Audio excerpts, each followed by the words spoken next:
रायगड जिल्ह्यासाठी पावसाचा red alert जारी करण्यात आलाय। सलग चौथ्या दिवशी पाऊस सुरू आहे, त्यामुळे मच्छीमारांना समुद्रात न जाण्याचं आवाहन करण्यात आलंय। संततधार पावसामुळे जनजीवन पूर्णपणे विस्कळीत झालं। रायगड जिल्ह्यात सलग चौथ्या दिवशी पाऊस बरसतोय। पहाटेपासून जिल्ह्यामध्ये जोरदार पाऊस सुरू आहे। हवामान विभागाने जिल्ह्यासाठी पावसाचा रेड अलर्ट जारी केलाय। जोर कमी असला तरी अधूनमधून पावसाच्या सरी बरसतायत। रस्त्यावर सखल भागात पाणी साचलंय। नद्यांच्या पाणी पातळीत मोठी वाढ झाली असली तरी त्या इशारा पातळीच्या खालून वाहत आहेत। जिल्ह्यामध्ये सर्वदूर पाऊस सुरू असला तरी परिस्थिती नियंत्रणात असल्याची माहिती आहे। समुद्र खवळलेला आहे, त्यामुळे मच्छीमारांनी समुद्रात मासेमारीसाठी जाऊ नये असं आवाहन जिल्हा प्रशासनाने केलं। मुसळधार पावसाचा फटका माणगाव तालुक्याला बसला।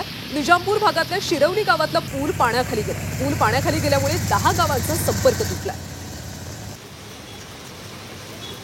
आणि रायगडमधल्या पावसाची सद्यस्थिती सांगतायत आमचे प्रतिनिधी प्रफुल्ल पवार।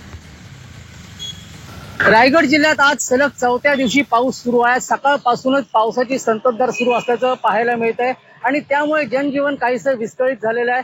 अलिबाग शहर आणि परिसरात ठिकठिकाणी सखल भागांमध्ये पावसाचं पाणी साचलेलं पाहायला मिळत आहे आणि या पाण्यातून वाट काढत वाहन चालकांना कसरत करत वाहन पुढे न्यावं लागतंय। या रस्त्यामध्ये मोठमोठे खड्डे पडलेले आहेत, मात्र साचलेल्या पाण्यामुळे हे खड्डे वाहन चालकांना दिसत नाहीत आणि वाहनं या खड्ड्यांमध्ये आपटताना आपल्याला पाहायला मिळत आहेत। दुसरीकडे पावसाचा जोर कमी असला तरी नद्या नाल्यांची पातळी जी आहे ती देखील आता कमी असल्याचं पाहायला मिळत आहे। नद्या ज्या आहेत त्या इशारा पातळीच्या खालून वाहत आहेत। पावसाची संततधार सुरू आहे, मात्र पुढील काही काळामध्ये पावसाचा जोर वाढण्याची शक्यता आहे। मुसळधार पावसाची शक्यता हवामान खात्याने वर्तवलेली आहे। त्यामुळे रायगड जिल्हा प्रशासनाची यंत्रणा जी देखील सतर्क झालेली आहे आणि सर्व यंत्रणांना सज्ज राहण्याच्या सूचना दिलेल्या आहेत। नागरिकांनी देखील अत्यावश्यक कामाशिवाय घराबाहेर पडू नये अशा सूचना देखील जिल्हा प्रशासनाच्या वतीने देण्यात आलेल्या आहेत।